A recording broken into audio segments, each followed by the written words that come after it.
des allocataires du RSA, ça m'accompagne, ça m'intéresse, puisque c'est exactement ce que je suis en train de faire au département, grâce non pas à France Travail, mais surtout aux moyens supplémentaires dont je dispose et qui vont me permettre de revoir la totalité de ma politique d'insertion en doublant les crédits que je consacre justement à l'accompagnement individuel, en changeant totalement les modalités d'accueil des allocataires de RSA, et en 2 ans, je vais passer à peu près de 23 à 50 millions d'euros pour justement cet accompagnement intensif renforcé des allocataires. Mais ce que je conteste dans ce qui a été fait ces dernières semaines, de ce qui a été voté à l'Assemblée nationale, c'est 2 choses. D'une part, la première, c'est de penser dans un débat public délétère sur l'assistanat supposé, sur la nécessité de remettre ou de mettre au travail ceux qui ne veulent rien faire, et bien d'imposer ces 15 à 20 heures d'activité hebdomadaire pour les allocataires du RSA, c'est-à-dire finalement pour ceux qui n'ont plus rien.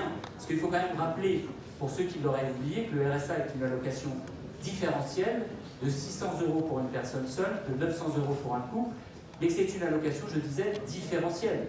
C'est-à-dire qu'il y a toutes les autres qui sont comprises dedans, hein, l'allocation familiale, l'allocation logement, etc., etc. Et que par ailleurs, c'est une allocation que vous percevez quand vous n'avez plus rien d'autre. Quand vous n'avez pas le droit aux indemnités chômage, quand vous n'avez pas le droit à la retraite.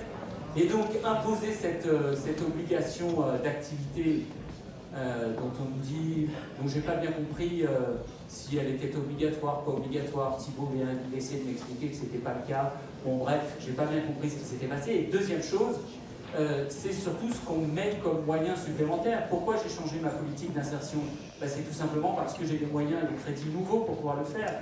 Pas grâce à France Travail, surtout grâce à la recentralisation du financement du RSA, puisque il y a 20 ans maintenant, le gouvernement Raffarin a transféré au département le paiement de l'allocation, et sauf qu'au fil des années, eh bien, les départements ont été contraints de financer de plus en plus le paiement de l'allocation, et de consacrer donc par conséquent de moins en moins à l'accompagnement individuel. Et donc ce que je conteste, c'est que eh bien, finalement, pour essayer de faire passer la pilule, il n'y a pas les moyens sur la table pour cet accompagnement renforcé. Thibault Guilluy lui-même disait qu'il fallait 2,5 milliards pour faire cette politique. Il y aura à peine 1 milliard d'ici 2027. Donc autant dire qu'il n'y aura pas l'accompagnement renforcé. Par contre, il y aura les sanctions imposées. Et donc je ne crois pas, si j'écoute certains sociologues, certains économistes, même le prix Nobel d'économie Esther Duflo, eh bien ce n'est pas en enfonçant les plus vulnérables, les plus précaires, on favorise leur insertion, leur réinsertion et leur mise en situation professionnelle.